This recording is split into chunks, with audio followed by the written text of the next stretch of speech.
O meu nome é Marco Martins e este é mais um Não Estamos Sós. Bem-vindo à maior fonte de mistérios do nosso planeta. Simplificando, não há lugar nenhum na Terra do qual saibamos menos que sobre o fundo do mar. Embora a humanidade tenha escalado montanhas, desbravado selvas, percorrido desertos e viajado pelos céus, pouco sabemos sobre o oceano. Ao longo de anos e anos houve algumas tentativas para melhorar a nossa compreensão e o nosso conhecimento, especialmente nos últimos tempos. A importância do oceano finalmente foi percebida, mas, ainda assim, existem algumas lacunas enormes e gritantes. Segundo alguns cientistas, sabemos muito mais sobre o espaço e o universo lá fora do que sobre as águas cá em casa. Mapeámos extensivamente a superfície de Marte, pousámos rovers em luas e asteroides bem distantes, mas só agora estamos a começar a utilizar tecnologia semelhante para descobrirmos o fundo do mar. Sim, é verdade que pessoas como Jacques Cousteau, o oceanógrafo pioneiro do século XX, conseguiram gravar o seu nome nos anais da história, mas Cousteau é um caso atípico, uma exceção.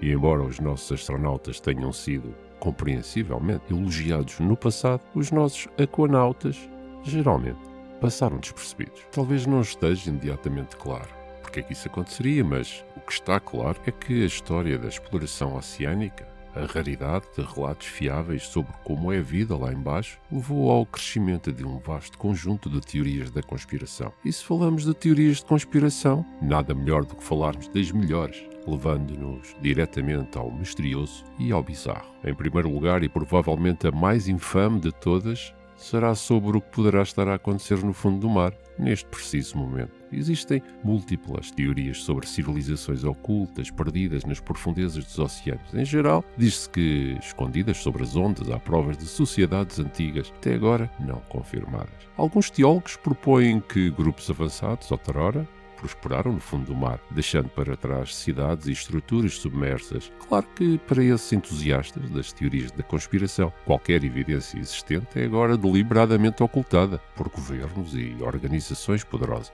Noutros pontos do planeta, outros afirmam que as primeiras civilizações que outrora habitaram a Terra foram submersas pelo mar depois de algum tipo de desastre natural. Claro que o exemplo mais conhecido disso é a Atlântida, uma lenda. Uma lenda que remonta aos tempos do filósofo grego Platão, em cujos textos ele descreve que os orgulhosos habitantes da Atlântida foram punidos pelos deuses devido à sua arrogância. Esta punição terá levado a que a sua cidade fosse perdida para sempre devido a uma onda monstruosa. Em geral, os defensores das teorias das civilizações perdidas apontam para aparentes anomalias descobertas no fundo do oceano, como formações rochosas, geométricas e estruturas de aparência peculiar. No caso da Atlântida, é amplamente aceito que, se existisse, o que é um grande se, então provavelmente estaria ligada à ilha mediterrânica de Santorini e à queda do Império Minoico. Embora, em boa verdade, os minoicos apenas tenham realmente desaparecido milhares de anos depois dos primeiros registros sobre a Atlântida.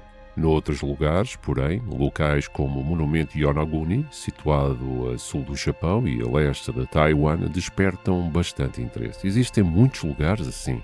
Mesmo na pequena percentagem do oceano que exploramos até hoje, o fundo do oceano está repleto de formações rochosas, nítidas e aparentemente artificiais, que alguns interpretam como sendo o que resta de cidades outrora prósperas. No entanto, os cientistas contestam a maioria dessas afirmações, explicando que estas são provavelmente formações naturais e o resultado de processos geológicos de longa data, por mais que pareçam ter sido criados ou causados pelo homem. Em seguida, e se não há, ou não havia, pessoas lá embaixo, bem, então certamente têm que existir monstros. O fundo do mar tem sido um cenário de todo o tipo de histórias de fantasmas e de contos de criaturas inexplicavelmente terríveis.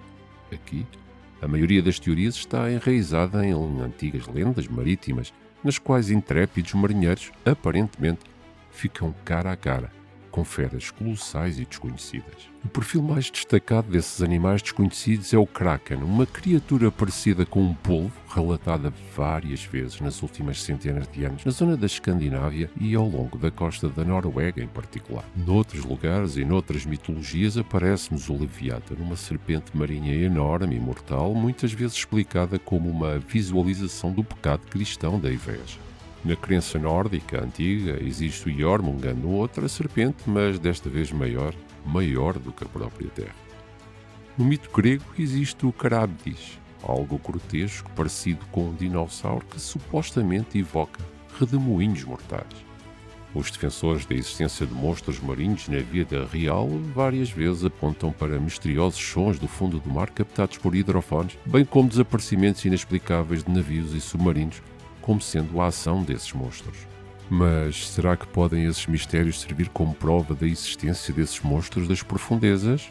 Talvez. Mas, embora esses fenómenos possam ser bastante intrigantes, a maioria dos biólogos marinhos e oceanógrafos argumentam que muitas das supostas sugestões de que existem monstros genuínos por aí podem ser explicadas mais simplesmente como interpretações erradas de animais marinhos conhecidos, incluindo a lendária lula gigante, ou então as histórias podem ser atribuídas à imaginação vívida e muitas vezes esgotada dos marinheiros do passado. Finalmente, porém, um salto não muito grande de monstros para extraterrestres e bases subaquáticas de OVNIs. Já se passou um quarto do século XXI e os OVNIs continuam a ser a grande notícia do dia. Embora a Marinha dos Estados Unidos já tenha indicado que aquilo que realmente os preocupa são, na verdade, os OSNI, objetos submersos não identificados. A verdade é que, em muitos dos casos, o mais provável é que os OSNI sejam, na realidade, baleias ou outros animais de grande porte, ou mesmo ondas de marés pouco comuns, que podem causar problemas para os navios que as tentam navegar.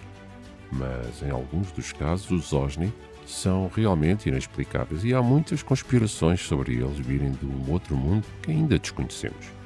Em geral, os argumentos baseiam-se que o fundo dos oceanos oferece o esconderijo perfeito para visitantes assim estrangeiros. E, novamente, considerando o pouco que exploramos lá embaixo, não é difícil passar despercebido. Mais uma vez, a maioria das alegações baseia-se em peculiaridades aparentes, tais como anomalias inexplicáveis no sonar. Em alguns casos, no entanto, existem relatos em primeira mão de encontros com seres subaquáticos. O mais famoso, na verdade, não aconteceu no mar, mas sim no lago mais profundo do mundo, o Lago Baikal, em 1982, quando se diz que 7 mergulhadores soviéticos encontraram 6 seres subaquáticos. Após uma escaramuça que se seguiu, afirma-se que 3 dos mergulhadores acabaram por perder a vida. Outro ponto aparentemente importante para a atividade dos OSNI são as Ilhas de Salomão no sudoeste do Pacífico, e especialmente na ilha de Guadalcanal. Na história, Guadalcanal foi o palco de uma das maiores batalhas da Segunda Guerra Mundial e, portanto, está cercada por naufrágios conhecidos e suspeitos e por vestígios do conflito. Porém, mais recentemente, também passou a ser conhecida pelos avistamentos de OVNIs, sendo que a maioria dos relatos fala de algo semelhante a orbes, que são avistados supostamente surgindo do meio do oceano, com luzes brilhantes e um aumento repentino da temperatura para qualquer um que se aproxime mais. O que é estranho, porém, é que parece que os orbes de Guadalcanal não têm estado sozinhos. Temos visto cada vez mais relatos de OVNIs dentro e em redor dos oceanos nos últimos tempos. Em 2014, surgiram notícias de uma suposta base extraterrestre descoberta na costa de Malibu, na Califórnia, uma base completa, com um enorme telhado suspenso e várias colunas de suporte. Em maio de 2021, as notícias surgiram quando o predominante ufólogo Jeremy Corbell publicou imagens, supostamente com origem na Marinha dos Estados Unidos, de um outro orbe, mas que desta vez caía no mar após um período em que pairou sobre as ondas. Em julho de 2022, o jornal The Guardian publicou uma história sobre um pequeno grupo de observadores de OVNIs no México que acreditava sinceramente que as suas cidades locais estavam a ser protegidas das tempestades do oceano por uma presença extraterrestre interdimensional, localizada numa ilha isolada a curta distância da costa. Estes tipos de histórias surgem repetidamente em todo o mundo, embora muitos sejam rápidos a minimizar o seu significado. A história dos OSNI simplesmente cresceu e cresceu nos últimos tempos. Mas, e tu? O que é que achas sobre os OSNIs? E também sobre as civilizações antigas supostamente perdidas no mar? E sobre as criaturas monstruosas que poderiam estar escondidas nas profundezas do oceano neste exato momento? Bem, como costuma acontecer, é importante abordar estas afirmações e estas teorias com uma boa dose de ceticismo, mas, em todos os casos, estas ideias ainda carecem de provas empíricas e inegáveis. Mas mesmo assim, estas são algumas das teorias da conspiração mais bizarras e incríveis e convincentes existentes sobre o fundo do mar.